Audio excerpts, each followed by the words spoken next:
Hi again, everybody. Jim and Jody back on the battlefield for another installment of Wheatfield Wednesday. If I'm keeping count, I think this is part 3, or Troy, as they say in French, because my French lessons have been so popular on the earlier installments. Behind me is the Rose Farm, and part 3 will primarily focus, if I recall correctly, on videos filmed in and around the Rose Farm and Brook Avenue, which would be the farthest advance of Caldwell's division in the Wheatfield. So tune in, enjoy part 3 of Wheatfield Wednesday. Hey folks, don't bust our chops about the wind. This is not some high-end production. We don't have all kinds of fancy microphones and wind screens. Am I right, Jody? That's right, it's authentic. We're out here. We're grassroots, man.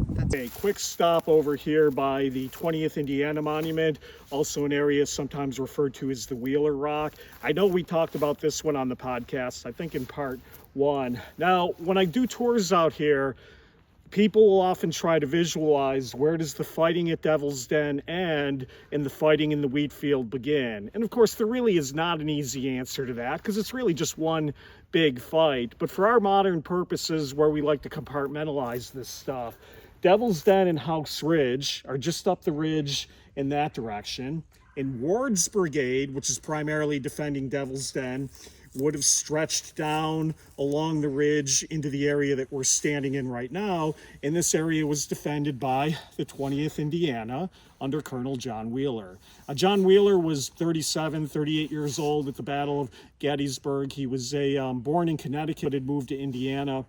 Photographs of Wheeler show a guy with dark beard, flowing hair, and stern eyes, kind of a guy you wouldn't want to mess with. And he had held a bunch of occupations prior to the Civil War. But if you look at the ground behind me, so I'm going to pivot over here.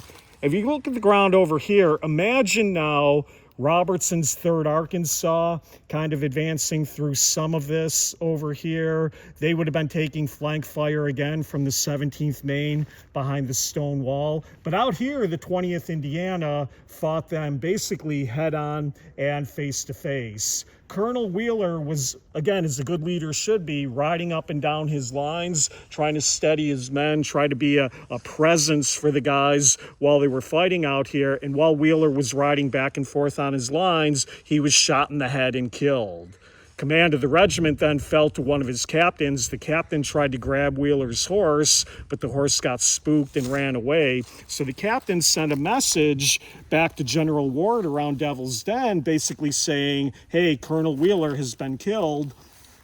Ward sent a message back basically saying, I'm sorry to hear about Colonel Wheeler, but you must hold this position at all hazards until you run out of ammunition, which again maybe gives you a general sense of how desperate the fighting was along here. So anyways, we've got the 20th Indiana Monument over here, an area over here on my right that we sometimes refer to as the Wheeler Rock, giving you a rough idea where Colonel John Wheeler lost his life, another high-ranking officer who will be a casualty in the Wheatfield.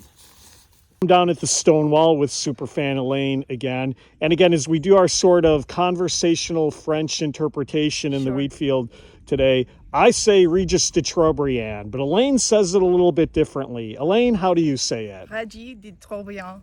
Say that again. Regis de Trobriand. There you go, folks. Regis de Trobriand in the Wheatfield. Or, as Elaine says, Regis de Trobriand. Very good, very good. Okay, we're off the beaten path a little bit. The 5th New Hampshire Monument, which included the mortal wounding of Colonel Cross, is, I don't know, a couple dozen yards over on my right. I just wanted to come out here for a second because, again, as we're doing this in springtime, the foliage and everything has not cropped up yet. This is the left flank marker of the 5th New Hampshire Monument. And because this is back in the woods, a lot of people don't even realize that this is indeed here. Now, when we talk again about the size and the scale of Caldwell's division attack, and maybe I'll go home and measure this on Google Earth afterwards or something, but if this is the left end of the line, the left end of Cross's line, and the right is all the way along the Wheatfield Road, about where the Zook mortal wounding monument is, folks, this is a really wide attack. And if you want to get a sense of how wide a 3,500 man attack is in the Civil War, come to the Wheatfield, look at the Zook monument on the right, look at the left flank of the 5th New Hampshire over here on the left. And before we turn it off, maybe just pan a little bit in that direction so we can show the folks where we are. Again, there's the 5th New Hampshire. People liked my finger too in part 1, so I'm going to get my finger out here again. Kind of like the way Gary puts his fingers on his videos. Right about up here, I've got a little bit of a glare behind us, but hopefully you guys can make out, just pivot a little bit more that way, the 5th New Hampshire monument. And if we pivot a little more over this way, you'll see our white vehicle on the horizon, but about where that vehicle is where the 20th Indiana monument is, where we did the John Wheeler story. So again, just to give you a general sense, where is the left flank marker of the 5th New Hampshire? It's right here. One of my favorite parts of the Wheatfield, we're up along what is today Brook Avenue, but this would represent basically the farthest advance of Union forces during that counterattack of Caldwell's division into and through the Wheatfield. Cross's brigade has gotten stalled. Zook and Kelly basically end up getting stalled in and around the Stony Hill area, which will be behind me and over my right shoulder. And so Colonel John Brooks' brigade was kind of that last line of the division that came sweeping up here and pushed Anderson's Georgians back from the Stonewall area.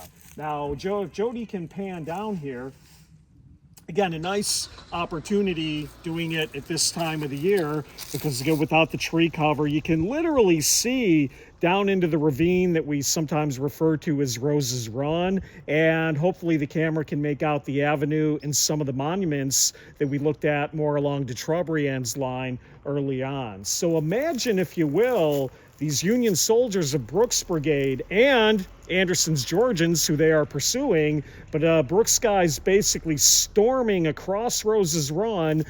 They were supposed to stop, as often happens in Civil War attacks, the enthusiasm, the energy, the testosterone of the movement just kept them pushing above and beyond the stone wall. They come up this hill.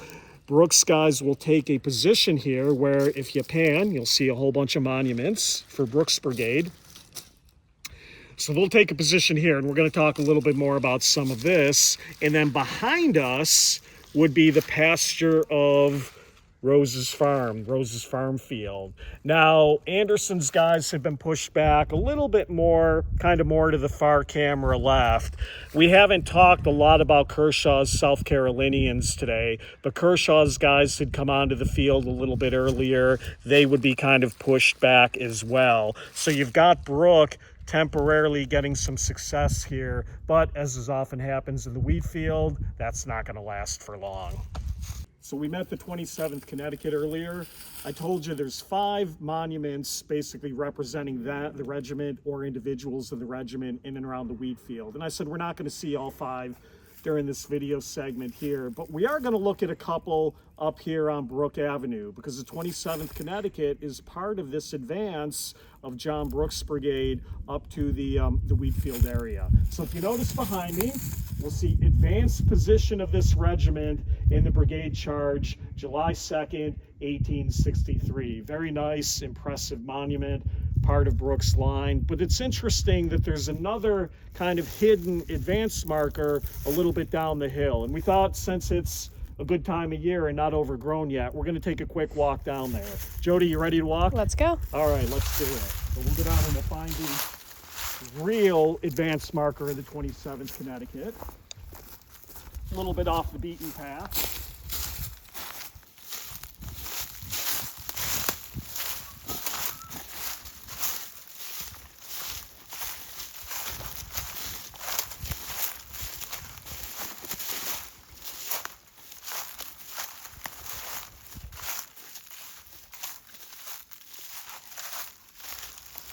Hopefully everybody's staying with us.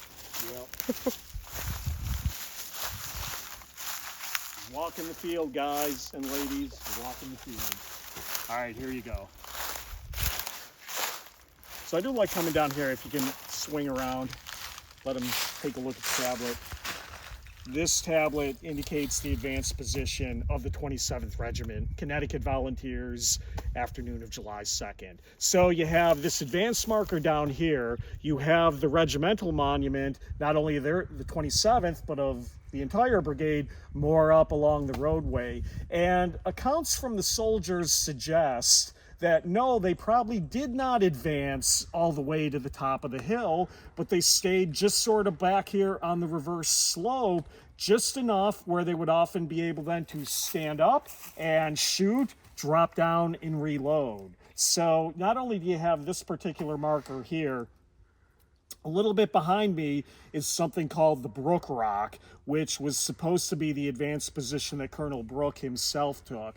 We're not going to go over there and film it for YouTube because they've kind of asked us to not highlight natural resources and rocks and things of that nature. But my point being, between the 27th Connecticut advanced marker and the Brook Rock, which Colonel Brooks said was sort of his farthest advance, it gives you a general sense of probably this is the reverse slope area that the soldiers described in their accounts, taking cover here under the shelter under the brow of the hill. So get a good look at it because, you know, if you come out here in the middle of summer, too overgrown in Tick City, and you really can't see as much as we can see today.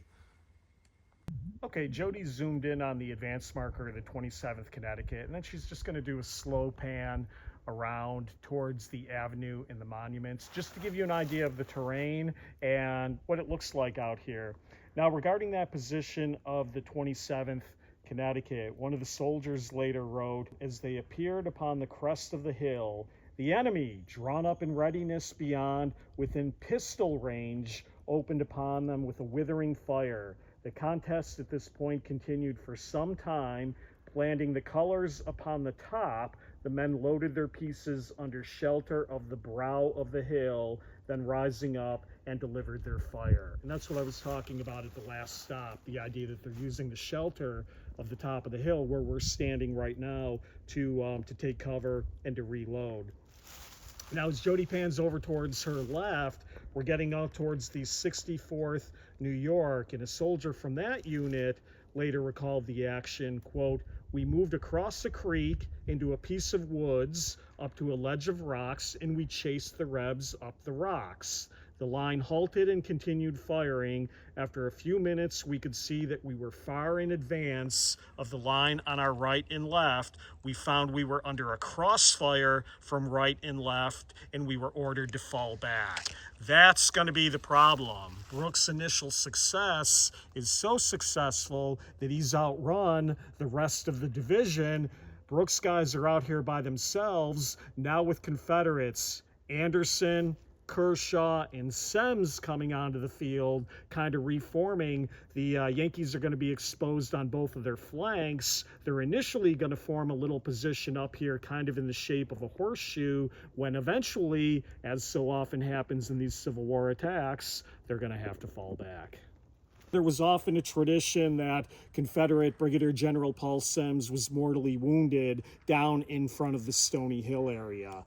I'm a believer. I subscribe to the alternate theory that Semmes was probably mortally wounded somewhere back here in Rose's Meadow. And the idea was that as Kershaw went back to Semmes looking for support, Semmes was struck in the leg by a projectile, a fragment. He even wrote his wife saying, "I've been wounded, but not seriously." Unfortunately, though, things took a turn for the worse, and Semmes died on July 10th during the Confederate retreat back in West Virginia. So General Semmes, I think, was not mortally wounded in and around Stony Hill. I think Semmes was mortally wounded in the Rose Field back here behind me.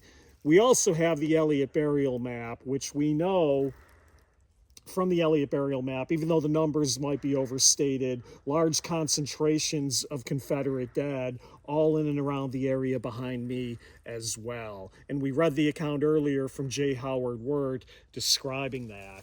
Now the famous split rock, which helps identify some of the Confederate burials, is in the field behind me. Again, we're not going to go in and show that on YouTube, although many other people have.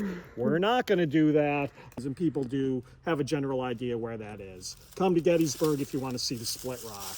But get a look at Rose's farm field.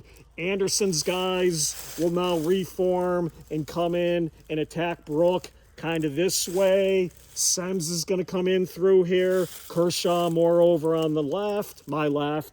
And then certainly last but not least, when the peach orchard collapses, William Wofford's brigade is going to drive down the Wheatfield Road and make the Stony Hill position untenable. And that's, again, what I'm kind of calling phase 3 today, this Confederate push of Caldwell's division back out of the Wheatfield, and the Wheatfield changes hands once again. That's all for Wheatfield Wednesday, Part 3.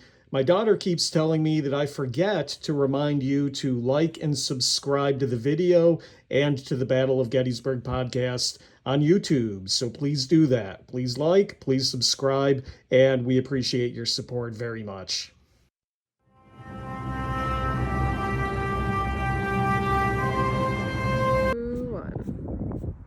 Hi again, everybody. Jim and Jody back on the Wheatfield. Keep it going.